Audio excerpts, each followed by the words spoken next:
Hello दोस्तों, नमस्कार दोस्तों, स्वागत है आप सभी का। इस वीडियो में हम बात कर रहे हैं बीपीएससी टीआरई 3.0 के बारे में। बीपीएससी यानी कि बिहार शिक्षक भर्ती को लेकर 1 लाख प्लस पदों पे शिक्षक भर्ती के बारे में अगर बात की जाए तो इस बार कंपटीशन लगभग खत्म है। अगर आप इसमें सिर्फ आवेदन करते हैं तो नौकरी आपकी पक्की है। सीट ज़्यादा है, आवेदन की संख्या बहुत कम है और कट ऑफ की तो क्या ही बात की जाए। डिटेल में इस वीडियो में हम बात करेंगे। चैनल को सब्सक्राइब करके बेल आइकन को दबा लें और वीडियो को लाइक कर दें, जिससे कि आपको रियल ऑथेंटिक जानकारी ऑनलाइन अड्डा फॉर स्टडी यूट्यूब चैनल से मिलती रहे। चलिए सीधे शुरुआत करते हैं मुद्दे की। दोस्तों, झारखंड बीएड प्रवेश परीक्षा की बेस्ट बुक चक्षु प्रकाशन ने लॉन्च कर दी है। जैसा कि आप जानते हैं कि चक्षु प्रकाशन की जो बुक्स हैं वो हर एक भर्ती के लिए महत्वपूर्ण होती हैं, सेम झारखंड बीएड के लिए और भी ज़्यादा बेस्ट हैं। चक्षु प्रकाशन के माध्यम से लॉन्च की गई बुक को अगर आप ध्यान से देखें तो ये बुक आप सभी के संपूर्ण पाठ्यक्रम पर निर्धारित है और जो चीज़ें आप सभी को किसी बुक में नहीं मिलती वो डिटेल आप सभी को चक्षु प्रकाशन की बुक्स के अंदर देखने के लिए मिलती है।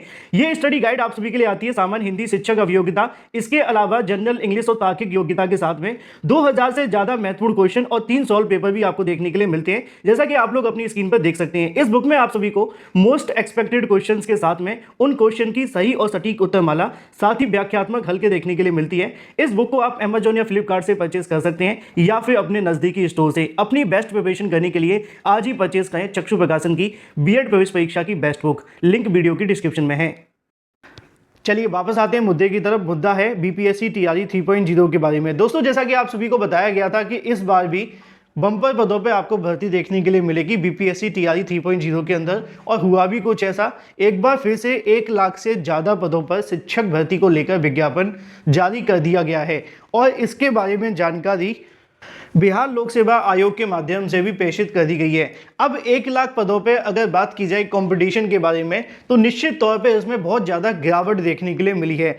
आपको पता है कि पहली बार जब भर्ती निकाली थी तो 1,70,000 पदों पे थी। उसके बाद में जब भर्ती निकाली गई तो 1,22,000 पदों पर थी और उसके बाद अब की बार जब भर्ती निकाली गई तो लगभग 1 लाख पदों पर निकाली गई है।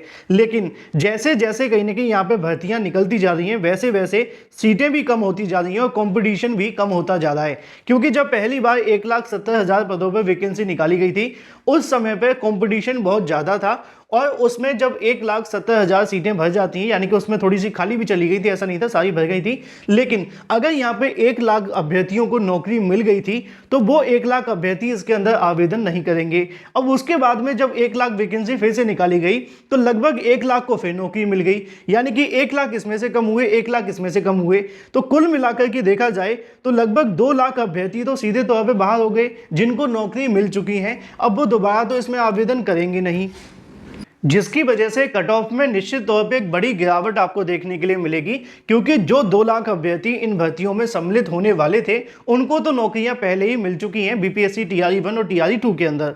उसके बाद भी आप सभी जानते हैं कि एक बार फिर से जब 1 लाख पदों पर भर्ती निकाली गई है तो इसमें 15,000 पीआरटी मेल के पद हैं और लगभग 13,000 पद फीमेल के हैं। यानी कि इस बार भी पदों की संख्या लगभग 28,000 है पीआरटी के लिए, जो कि बहुत ज़्यादा कम पद नहीं है अगर आप एक सही तरीके से मेहनत इसमें करते हैं तो।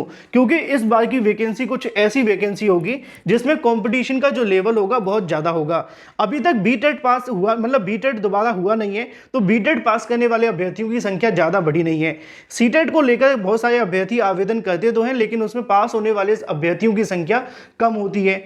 अब बिहार में वैकेंसी निकाली गई है तो बिहार के अलावा कोई और आवेदन करेगा तो उसको एज रिलैक्सेशन भी चाहिए, और जिनकी एज 37 या उससे ज़्यादा की हो चुकी है वो इसमें आवेदन कर नहीं सकते हैं। तो ऐसे में इस बार की जो वैकेंसी है वो कई मायनों में कंपटीशन को बहुत ज़्यादा नीचे लेकर के जाने वाली है। और इस बार अगर आप सही तरीके से मेहनत करते हैं तो निश्चित तौर पर आपको एक सीट इसमें आसानी से मिल सकती है। और मेरी ढेर सारी शुभकामनाएं आपके साथ हैं आपकी तैयारी के लिए कि भगवान करे आपको एक सीट इस बार मिल ही जाए। लेकिन मुद्दे की महत्वपूर्ण बात यह है इस वैकेंसी में सबसे ज्यादा किन अभ्यर्थियों को नौकरी मिलेगी। तो इस बात में कोई दो राय नहीं है कि जो आप सभी के लिए 1 लाख पदों पर वैकेंसी निकाली गई है, अगर आपने मेरा आरक्षण वाला वीडियोस देखा होगा तो उस आरक्षण वाले वीडियो के अंदर ही मैंने आपको बताया था कि बिहार के अंदर 75% रिजर्वेशन लागू किया गया है, जिसकी वजह से 75% जो रिजर्वेशन अभ्यर्थियों को मिलेगा उनको तो नौकरी बहुत आसानी से मिल जाएगी, जिसमें ईबीसी, ओबीसी, ईडब्ल्यूएस, इसके अलावा और भी अलग अलग जो कैटेगरी हैं वो इसमें आ जाती हैं। तो 75% सीटें तो सीधे तौर पे बिहार के अभ्यर्थियों के लिए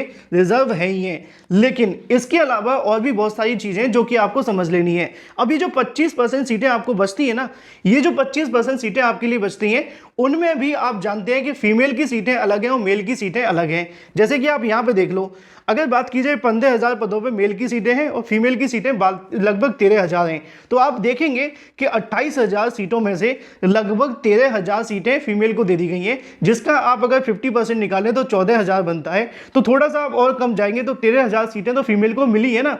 अब ये जो सीटें आप सभी के लिए निकाली गई हैं फीमेल के लिए, ये तो सिर्फ फीमेल के लिए रिजर्व कर दी गई हैं। यानी कि अगर हम देखें सीधे तौर पे 75% सीटों में से जो बिहार के ओबीसी, एससी, एसटी या किसी भी कैटेगरी से अगर आप आते हैं और इस वैकेंसी में आवेदन करते हैं तो आपकी नौकरी तो सीधे तौर पे पक्की है, इस बात का ध्यान रखें। लेकिन और भी अभ्यर्थी हैं जिनको इससे भी ज़्यादा बेनिफिट मिलने जा रहा है और वो हैं फीमेल अभ्यर्थी।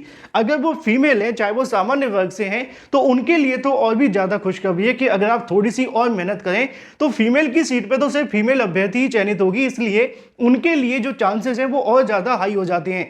यानी कि अगर आप बिहार के कैंडिडेट हैं, चाहे आप पुरुष हैं या महिला, है ना, जनरल के पुरुष को छोड़कर, जनरल के पुरुष यानी कि मेल को छोड़कर बाकी किसी भी कैटेगरी से आने वाले मेल और फीमेल कैटेगरी के ऐसे अभ्यर्थी जो बिहार के निवासी हैं, उनके लिए तो एक सीट बहुत आसानी से निकल जाएगी अगर वो सही मायनों में प्रिपरेशन करते हैं तो।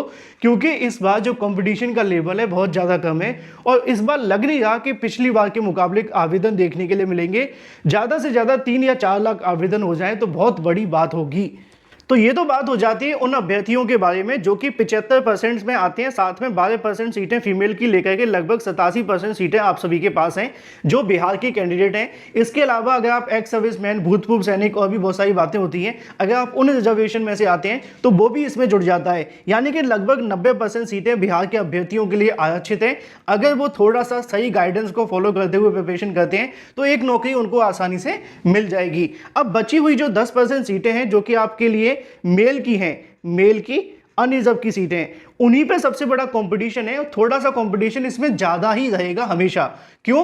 क्योंकि यहाँ पे जो अनरिजर्व की सीटें मेल की होंगी उस पर अदर स्टेट के मेल और फीमेल दोनों आवेदन करेंगे। अब यहाँ पे कुछ अभ्यर्थी ज्ञान देने आते हैं कि सर जो बिहार में जनरल की फीमेल है उस पर अदर स्टेट की फीमेल भी तो आएगी। गलत, उनको जानकारी नहीं है क्योंकि वहाँ पर बिहार की महिलाओं को रिजर्वेशन दिया जा रहा है, ना कि अदर स्टेट की महिलाओं को रिजर्वेशन मिल रहा है। इसीलिए मैंने 2-4 दिन पहले एक वीडियो भी बनाया था, उसमें आपको दिखाया था कि जो बाहर की महिला कैंडिडेट थी जिन्होंने जनरल में आवेदन कर दिया था, क्योंकि बिहार में जनरल 82 पे सीटेड क्वालिफाई माना जाता है, जबकि अदर स्टेट के जो अभ्यर्थी उनके लिए 90 होना चाहिए।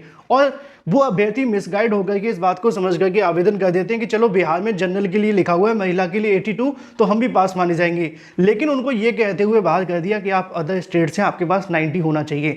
तो इस बात का ध्यान रखें कि जो अदर स्टेट के मेल और फीमेल कैंडिडेट हैं उनके लिए जो सीटें हैं वो मेल की अनरिजर्व की सीटें। यानी कि मैं आपको इसमें भी दिखाने की कोशिश करूं तो यहाँ पे जो आप देख पा रहे हैं सीटें, जैसे कि पीआरटी के अंदर 2,976, इन सीटों पे सबसे ज़्यादा कंपटीशन होगा। इसी पर बिहार के मेल अभ्यर्थी आएंगे और कुछ ओवरलैपिंग करके भी अभ्यर्थी चयनित होंगे और कुछ अभ्यर्थी अदर स्टेट वाले भी होंगे और बिहार के मेल भी होंगे। तो इन पर थोड़ा कॉम्पिटिशन है, बाकियों को छोड़कर देखा जाए तो बस आवेदन करना है और नौकरी पक्की है। तो ये तो बात हो जाती है बिहार शिक्षक भर्ती के बारे में। थोड़ी सी बात कर लेते हैं झारखंड बीएड को लेकर। झारखंड बीएड के आवेदन की प्रक्रिया 15 तारीख से शुरू हो चुकी है और ये आवेदन का प्रोसेस 15 मार्च 2024 तक चलेगा और इसका जो एग्जाम होगा वो 21 अप्रैल 2024 को करवाया जाएगा। अधिक जानकारी के लिए ऑफिशियल वेबसाइट पर जाकर जानकारी ले सकते हैं। Thank you for watching this video.